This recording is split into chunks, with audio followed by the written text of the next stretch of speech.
Break کے بعد ایک مرتبہ پھر سے آپ کو پیغام رمضان خصوصی نشریات میں خوش آمدید کہتے ہیں، اور میں موجود ہوں ہمارے پیارے ننھے منھے مہمانوں کے ساتھ، بچوں کے ساتھ۔ علی، زہرا اور ذلے ہمارے ساتھ موجود ہیں۔ تو بچوں، کل کی سٹوری کا لیسن یاد تھا؟ شیر کی گھر میں جا کے کسی کے ساتھ؟ بتاؤ مجھے، کہاں چلی جاتی ہے آواز تم لوگوں کی؟ روزہ لگ رہا ہے کیا؟ چڑی روزہ؟ ہاں اچھا، آج آپ لوگوں کو پتہ ہے ہم آپ کو کس کی سٹوری سنانے جا رہے ہیں؟ حضرت محمد صلی اللہ علیہ وآلہ وسلم کی سٹوری آج ہم کو سنائیں گے۔ اور علی، مجھے بتاؤ کہ آپ کون تھے؟ حضرت صلی اللہ علیہ وسلم ہمارے گریٹ پروفٹ تھے۔ گریٹ پروفٹ، جی۔ تو ایک بار کا ذکر ہے، کہانی شروع کریں؟ کیا ہوتا ہے کہ جی ایک بہت بڑا قافلہ جس میں حضرت محمد صلی اللہ علیہ وآلہ وسلم اور ان کی صحابہ، یعنی کہ جو ان کے فرینڈز ہوتے ہیں، جو ان کے دوست ہوتے ہیں، وہ ایک قافلہ اپنی منزل کی جانب رواں دواں ہوتا ہے۔ اس میں بہت لمبا، بہت بڑا قافلہ ہوتا ہے، اس میں کھانے پینے کا سامان بھی ہوتا ہے اور تمام صحابی ہوتے ہیں، بہت سارے لوگ ہوتے ہیں، جانور ہوتے ہیں، اونٹ ہوتے ہیں۔ اچھا، اب کیا ہوتا ہے کہ سفر بہت ہی لمبا ہوتا ہے، بڑا طویل سفر آپ طے کر رہے ہوتے ہیں، رستے میں جو ہے وہ مشکلات بھی آئی ہوتی ہیں، کھانا پینا بھی کم ہوتا ہے، اور ایسے میں جو تمام صحابی ہوتے ہیں، جانور ہوتے ہیں، وہ ظاہر سی بات ہے جب آپ بہت چلتے ہیں تو تھک جاتے ہیں نا، جانور بھی تھک جاتے ہیں۔ اگر آپ صبح سے لے کر رات تک چلتا رہے گا کوئی، تو وہ اینڈ پہ تھکاوٹ کا شکار ہو جائے گا۔ تو قافلہ چونکہ بہت دور سے آ رہا ہوتا ہے تو جانور اور صحابی تمام لوگ ذرا تھکاوٹ میں ہوتے ہیں۔ تو حضرت محمد صلی اللہ علیہ وآلہ وسلم ارشاد فرماتے ہیں کہ کیوں نہ اب یہاں پر ایک چھوٹی سی بریک لی جائے، ایک وقفہ لیا جائے، تھوڑی دیر یہاں پر آرام کیا جائے۔ تو صحابی کہتے ہیں کہ یا رسول اللہ، بالکل آرام کرتے ہیں۔ تو وہاں پہ ایک جگہ پہ درختوں کے سائے کے نیچے حضرت محمد صلی اللہ علیہ وسلم، جو کہ اس قافلے کے راہ پر ہوتے ہیں، سردار ہوتے ہیں، آپ وہاں پر ٹھہراؤ کر لیتے ہیں، آپ لوگ وہاں پہ رک جاتے ہیں۔ اور ایسے میں حضرت محمد صلی اللہ علیہ وسلم کہتے ہیں کہ میں ابھی تھوڑی دیر کے بعد یہاں سے آتا ہوں، آپ لوگ یہاں پر بیٹھیں۔ تو جب آپ اتنی دیر میں جاتے ہیں تو وہاں پہ کیا ہوتا ہے، جو صحابی ہوتے ہیں ان کو درختوں کے پاس ایک چڑیا کا گھونسلہ ملتا ہے، جس میں چڑیا نہیں ہوتی، لیکن چڑیا کے بڑے چھوٹے چھوٹے پرندے موجود ہوتے ہیں جو کہ ابھی اڑنا نہیں جانتے ہوتے۔ تو صحابی ان پرندوں کو پکڑ لیتے ہیں اور ان سے آ کے وہ کھیلتے ہیں اور بڑی ان کو محبت کرتے ہیں، پیار کرتے ہیں۔ لیکن اتنے میں کیا ہوتا ہے کہ جو چڑیا کی ماں ہوتی ہے، جب وہ درخت میں جاتی ہے، اپنے گھونسلے میں جاتی ہے اور دیکھتی ہے کہ وہاں پہ اس کے بچے موجود نہیں ہیں، تو وہ چڑیا تڑپنا شروع ہو جاتی ہے، بے چین ہو جاتی ہے، پریشان ہو جاتی ہے کہ اللہ، اس کے بچے کون یہاں سے لے گیا۔ اور جس طرح سے صحابہ موجود ہوتے ہیں، ان کے پاس چڑیا کے بچے ہوتے ہیں، تو چڑیا اوپر آ کر منڈلانا شروع ہو جاتی ہے، گول گول چکر کاٹتی ہے، چیخو پکار کرتی ہے، روتی ہے، فریاد کرتی ہے کہ میرے بچے مجھے واپس لوٹا دو۔ اتنے میں حضرت محمد صلی اللہ علیہ وآلہ وسلم واپس جب پہنچتے ہیں صحابہ کے پاس اور وہ تمام ماجرہ دیکھتے ہیں، سارا قصہ دیکھتے ہیں، تو وہ کہتے ہیں کہ یہ ایک چڑیا یہاں پہ کیوں فریاد کر رہی ہے؟ صحابہ سارا واقعہ بیان کرتے ہیں کہ ہم ان کے بچوں کو یہاں پہ لے کے آئے ہیں۔ تو آپ صلی اللہ علیہ وسلم بہت دکھ میں آ جاتے ہیں اور کہتے ہیں کہ فوراً سے پہلے جو چڑیا کے بچے ہیں ان کو چڑیا کو لوٹا دو۔ کیا ہوتا ہے علی کہ جب آپ کی ماما آپ سے دور ہوتی ہیں یا آپ ماما سے دور ہوتے ہیں تو کتنی تکلیف میں آتی ہے آپ کی ماما، اور آپ بھی فوراً ماما کے پاس جانے کو دل کرتا ہے نا۔ تو اسی طرح اس کہانی سے لیسن یہ ملتا ہے کہ جس طرح سے انسان کو اپنی اولاد کا دکھ تکلیف ہے، اسی طرح ہمیں جانوروں، چرند پرند پر بھی رحم کرنا چاہیے، ان پر رحمت کرنی چاہیے، ان سے شفقت، پیار سے پیش آنا چاہیے۔ تو آج کی کہانی سے ہم نے کیا سیکھا؟ ہیلتھی ہونے کے لیے کم کھانا نہیں، اچھا کھانا ضروری ہے۔ اس لیے میرا انتخاب صرف ڈالڈا، کیونکہ صحت کو ڈالڈا سے بہتر کون سمجھتا ہے؟ ڈالڈا کی خاص انٹرنیشنل ٹیکنالوجی اور مہارت کے ساتھ ساتھ یہ ہے سب سے زیادہ صحت بخش، اور عام آئل اور بنسبتی زیادہ وائٹامن آپ کو دیں صحت، غذائیت اور ایکسٹرا توانائی، جو رمضان المبارک میں رہے پورا دن ساتھ۔ جہاں مامتا وہاں ڈالڈا۔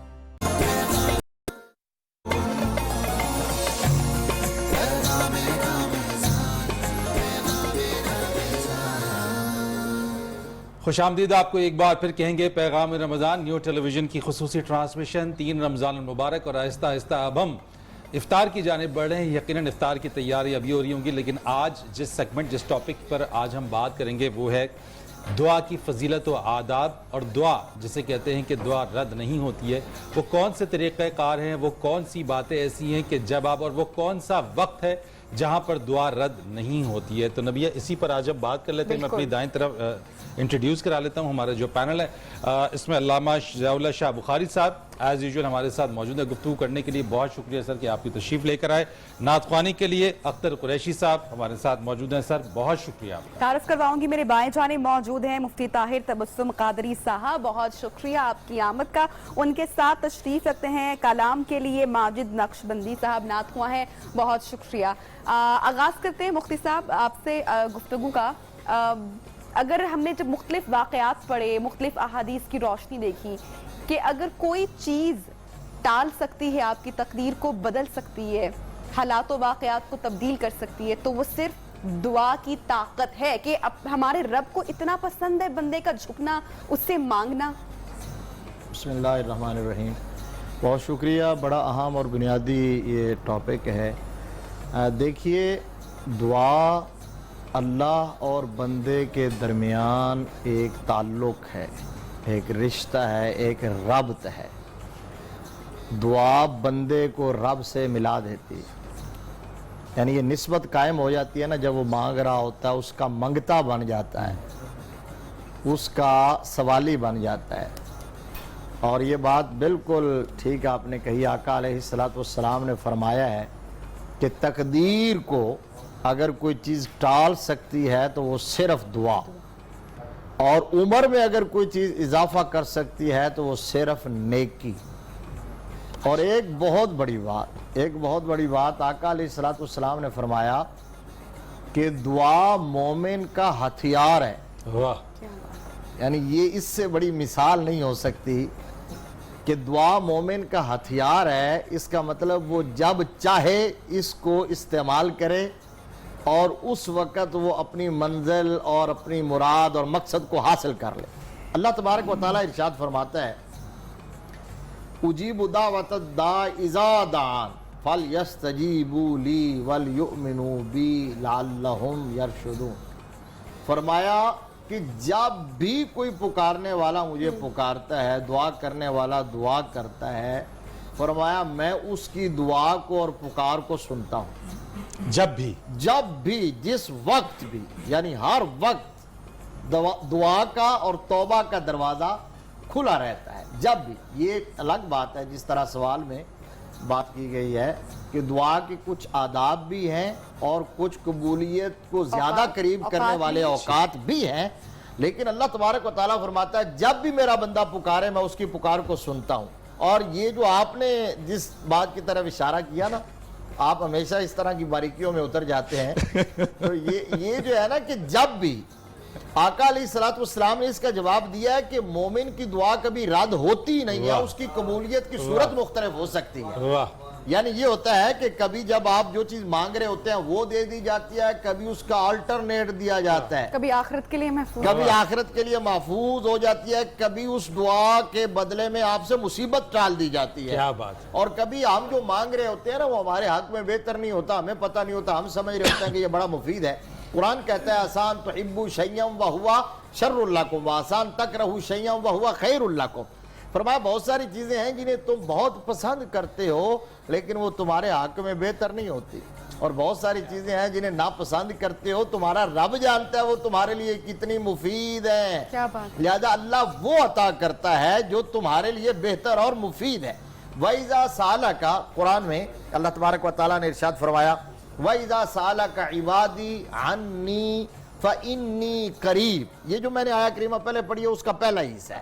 اب اس میں یہ کہا گیا کہ اے میرے محبوب جب میرے بندے آپ کے پاس آئیں میرا پتہ پوچھنے کے لیے, جب میرے بندے تیرے پاس آئیں میرا پتہ پوچھنے کے لیے, اس کا مطلب میں اشارہ یہ کرنا چاہ رہا ہوں کہ اللہ کی بارگاہ کا اللہ کا پتہ اگر ملتا ہے تو در مصطفیٰ سے ملتا ہے. کیا بات ہے. با خدا کا یہی ہے در, نہیں اور کوئی مفر مکر, جو وہاں سے ہو یہی آ کے ہو, جو یہاں نہیں تو وہاں نہیں. ابو البشر حضرت سیدنا آدم علیہ نبینا علیہ السلام 300 سال تک بھٹکتے رہے, مانگتے رہے, اعتراف کرتے رہے, لیکن قبولیت کا درجہ حاصل نہیں ہو سکا. پھر جب دیکھا نا سر اٹھا کے تو عرش کے ماتھے پر، جنت کے درختوں کے پتوں پر، ہر جگہ حور و غلمان کی آنکھوں پر اللہ تبارک و تعالیٰ کے نام کے ساتھ ایک نام لکھا ہوا تھا. پھر اس نام کا واسطہ اور وسیلہ دیا تو دعا قبول ہو گئی. اور اس وقت اللہ تبارک و تعالیٰ نے پوچھا کہ آدم تجھے بتایا کس نے ہے اس نام کے بارے میں اور اس ہستی کی محبوبیت کے بارے میں؟ تو کہا کہ یا اللہ میں نے جب دیکھا ہر جگہ تیرے نام کے ساتھ یہ نام ہے تو مجھے پتا چل گیا کہ کائنات میں سب سے پیارا بھی یہی ہے. حضور صلی اللہ علیہ وسلم کے ایک صحابی تھے حضرت عثمان بن حنیف رضی اللہ تعالیٰ عنہ، نابینا صحابی تھے. اب انہوں نے سرکار کی بارگاہ میں عرض کی کہ آقا میری بینائی چلی گئی ہے، میں نابینا ہو گیا ہوں، تو کچھ مجھے ارشاد فرمائے میری بینائی لوٹ آئے. آقا علیہ السلام نے انہیں دعا سکھلائی، اور جو دعا انہیں سکھلائی نا اس میں خود اپنا اور پہلے نبیوں کا وسیلہ بتایا. اس کا مطلب یہ ہے کہ وسیلہ بھی ضروری ہے. تو پھر انہوں نے وہ وسیلے سے دعا مانگی اور ان کی بینائی لوٹ آئی. تو کہنے کا مطلب وَإِذَا سَأَلَكَ عِبَادِي، جب میرے بندے محبوب آپ کے پاس آئیں میرا پوچھنے کے لیے تو میرے بندوں کو یہ کہہ دینا ہے کہ مجھے ڈھونڈنے کے لیے اور پانے کے لیے بہت لمبا سفر کرنے کی ضرورت نہیں ہے. آپ کی اسی بات کو آگے بڑھاتے ہیں علامہ قریب، میں قریب ہوں. علامہ صاحب سے بھی اسی چیز کو لیتے ہیں کیونکہ آپ نے جس خوبصورتی کے ساتھ بیان کیا نام، وسیلہ، ساری چیزوں کے اندر. جاوید صاحب یہ چیز بتائیے گا کہ ذرا جس طریقے سے بات وسیلے کی ہو رہی ہے، قبولیت ہے، وہ کون سے ذرا اس پہ روشنی ڈالیے گا کہ آداب کیا ہیں، وہ کون سے اوقات ہیں، کیا کوئی مخصوص اوقات ہیں، کوئی چیز ہے، کس وقت دعا زیادہ قبول ہوتی ہے؟ اور یہ بھی ساتھ میں بیان فرما دیجیے گا کہ کیا کوئی ایسا بھی شخص ہے جس کی دعا قبول نہیں؟ بسم اللہ الرحمن الرحیم. بلا شبہ جیسے مفتی صاحب نے آغاز فرمایا آج نبی بیان کے سوال کے تناظر میں کہ نبی کریم علیہ السلام کے ارشاد گرامی ہے کہ اِنَّهُ لَا يَرُدُّ الْقَضَاءَ إِلَّا الدُّعَاء. اس کائنات میں اللہ کی تقدیر کو کوئی قوت، کوئی طاقت نہ ٹال سکتی ہے، نہ روک سکتی ہے، نہ بدل سکتی ہے. ہاں دنیا میں اللہ تعالیٰ نے ایک ایسا امر رکھا ہے جس کے اندر اتنی قوت، تاثیر اور طاقت ہے کہ وہ اللہ کی تقدیر کو بدل دیتی ہے. اس کا نام دعا ہے. الدعاء ينفع فيما نزل وفيما لم ينزل. آقا علیہ السلام فرماتے تقدیر کے بھی دو حصے ہوتے ہیں. ایک وہ حصہ ہے جو نازل ہو چکا ہے، لوگ اللہ کی اس تقدیر میں اس کے اندر اس کی زد میں آ چکے ہیں. جیسے بھی کرونا ایک وبا ہے، یہ اللہ کی تقدیر ہے. فرمایا دعا اس کو بھی بدل دیتی ہے. اور فیما لم ینزل، ایک وہ تقدیر ابھی جو آنے والی ہے، اگلے مہینے آئے گی، اگلے سال ہے، کب آئے گی، جو اللہ لکھی ہوئی ہے. فرمایا دعا کے اندر اتنی تاثیر ہے. ما من مسلم یدعو بدعوت الا اعطى الله له بإحدى الثلاث، اما ان يعجل الله له دعوته واما ان يدخر له في الاخره واما ان يطرف عنه السوء بمثله. جب مسلمان سچے دل سے دعا کرتا ہے نا، اللہ اس کی دعا کی عوض میں اسے تین چیزوں میں سے ایک چیز ضرور عطا کر دیتا ہے. یا تو جو مانگ رہا ہے نا بہن ہی وہی مل گیا، ادھر مانگا ادھر مل گیا. یا پھر جیسے ابھی مفتی صاحب وہ بیان کر رہے تھے کہ انسان چونکہ اس کا علم کمزور ہے، اللہ میرا علام الغیوب ہے، اس کو معلوم ہے رحم الراحمین میرا بندہ جو مانگ رہا ہے اس کے حق میں نقصان دے، اللہ اس کو روک لیتا ہے، قیامت کے لیے ذخیرہ آخرت بنا دیتا ہے. اور حدیث پاک میں آتا ہے کہ بعض بندوں کو جب قیامت کے دن اللہ کے میزان کے سامنے کھڑا کیا جائے گا، اللہ فرمائیں گے جو اس کی کچھ نیکیاں میرے گودام میں پڑی ہیں، وہ بڑی بڑی نیکیاں فرشتے جب لے کر آئیں گے وہ حیران ہو کے پوچھے گا یا اللہ یہ میں نے کون سی نیکیاں کی؟ فرمائیں یہ وہ تیری دعائیں ہیں جو تو سمجھتا تھا قبول نہیں ہو رہی، یہ ہم ذخیرہ آخرت بنا اور رہے وہ ہیں. پھل اتنا بڑا ہے کہ انسان کو معلوم پڑ جائے تو وہ کہے کہ کاش دنیا میری کوئی دعا قبول نہ ہو. یہی کہے گا بندہ وہاں پر یقینا. یا پھر نبی پاک صلی اللہ علیہ وسلم فرماتے ہیں اس دعا کے عوض میں اللہ تعالیٰ اس کے حق میں جو تقدیر بری لکھی ہوتی ہے نا وہ ٹال دیتا ہے، اس کو بدل دیتا ہے، آفت مصیبت سے بچا لیتا ہے. اب آپ نے جو سوال کیا فرید بھائی کہ اس کی آداب کیا ہیں، کون سی دعا قبول ہوتی ہے، اس کے لیے سب سے پہلی چیز یہ ہے نبی کریم علیہ السلام فرماتے ہیں ما لم يدعو رجل مسلم بدعوت یونس علیہ السلام قط الا استجاب اللہ له. جب بھی کوئی مسلمان حضرت یونس علیہ السلام والی دعا کرتا ہے نا تو اللہ ضرور اس کی دعا قبول کر لیتا ہے، کیونکہ اس کے اندر تین ارکان ہیں دعا کے. پہلا رکن کیا ہے؟ لا الہ الا انت، اللہ کی توحید. دوسرا رکن کیا ہے؟ سبحانک، اللہ کی تنزیہ، تو پاک ہے، کوئی تیرا شریک نہیں ہے، کوئی تیرا مد مقابل نہیں، کوئی تیری مثل اور تیری کوئی نظیر نہیں. تیسرا انی کنت من الظالمین، انسان اعتراف کرتا ہے یا اللہ مجھ سے خطا ہوئی ہے، میں تیرا عاجز بندہ ہوں، اللہ میری عاجزی قبول فرما، میرے گناہ کو معاف کر دے. آدم علیہ السلام کی بات کر رہے تھے، انہوں نے کیا کہا تھا؟ ربنا ظلمنا انفسنا وَإِن لَّمْ تَغْفِرْ لَنَا وَتَرْحَمْنَا لَنَكُونَنَّ مِنَ الْخَاسِرِينَ. چونکہ میرا اللہ خود قرآن میں فرما رہا ہے میں کتنا قریب ہوں. نحن اقرب الیہ من حبل الورید. سپرلیٹو ڈگری, ہم تو انسان کی شارک سے بھی زیادہ اس کے قریب ہیں. ادھر بندہ کہتا نا یا رب, حدیث پاک میں آتا ہے اللہ جواب میں ایک بار نہیں 3 بار فرماتا ہے لبیک یا عبدی لبیک یا عبدی لبیک یا عبدی حل من مستغفر فاغفر له حل من مسترزق فارزق له حل من سائل فاعطيه. میرے بندے کیا مانگتے ہو, مانگو. تیرے کیا تجھے گناہوں کی بخشش چاہیے, مانگو. کہو اگر تو سمندر کی جا کے برابر بھی گناہ لے کے آ جائے میں سب معاف کر دوں گا. اگر تو رزق چاہتا ہے میں تیری جھولی بھر دیتا ہوں. کوئی اور سوال پیش کر. تو یہ سب سے پہلے اللہ کی توحید, اخلاص. ایاک نعبد و ایاک نستعین. ہم خاص کر تیری ہی بات کرتے ہیں, خاص کر تجھ سے ہی مدد مانگتے ہیں. چونکہ الدعا هو العبادہ, میرے آقا فرماتے ہیں یہ دعا عبادت کا نام ہے. دعا اللہ کی عبادت ہے. قرآن میں اللہ فرماتے ہیں وقال ربکم ادعونی استجب لکم ان الذین یستکبرون عن عبادتی سیدخلون جہنم داخرین. میرے تمہارے رب نے فرمایا مجھ سے دعائیں کیا کرو, اور فرمایا جو میری عبادت سے منہ پھیرتا ہے. یہاں عبادت سے مراد دعا ہے. اللہ کی دعا جو ہے اللہ کی عبادت اور غلامی کا نام ہے. اس لیے فرمایا جب بھی دعا کرو ایاک نعبد, خالص ایک اللہ کا دروازہ کٹکھٹایا کرو. وما امروا الا لیعبدوا اللہ مخلصین لہ الدین. تو فرمایا یہ سب سے پہلا ادب ہے کہ خلوص کے ساتھ اللہ کی وحدانیت کا اعتراف. دوسرا یہ نبی پاک صلی اللہ علیہ وسلم پہ درود شریف پڑھا جائے. یاد رکھے ان فرمایا الدعاء موقوف بین السماء والارض لا يصعد منه شيء حتى تصلي على النبي صلی اللہ علیہ وسلم.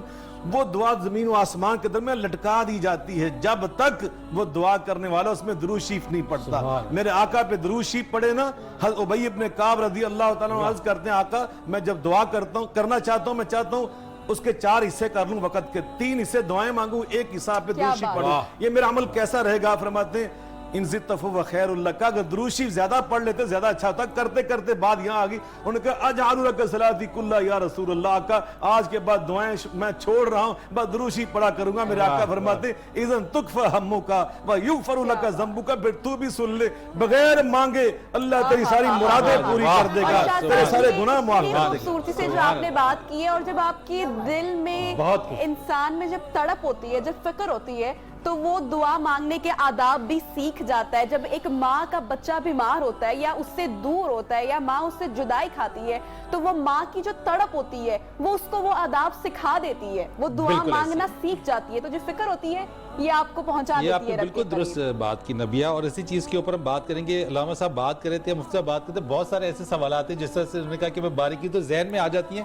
ایک سوال ہے جو میں آپ سے کروں گا کہ جو آپ کہہ رہے تھے کہ اگر اللہ تعالیٰ ہماری ہر دعا کو قبول کرتا ہے ساری چیزیں, تو پھر ہم راہ چلتے ہیں لوگوں کو یار میرے لیے دعا کرنا, یار میرے لیے دعا کرنا. گو کہ شاید ہم نماز نہ پڑھتے ہو, دعا نہ کرتے ہو, لیکن دوسرے سے ہم کہتے ہیں میرے لیے دعا کرنا. اس کا ہم جواب اس پہ لیں گے. قریشی صاحب سے کلام سن لیتے ہیں پہلے, اور کلام قریشی صاحب کیا سنا رہے ہیں؟ یہ اب دعا کی بات ہو رہی ہے تو میں بھی دعا کی بات کرتا ہوں. واہ.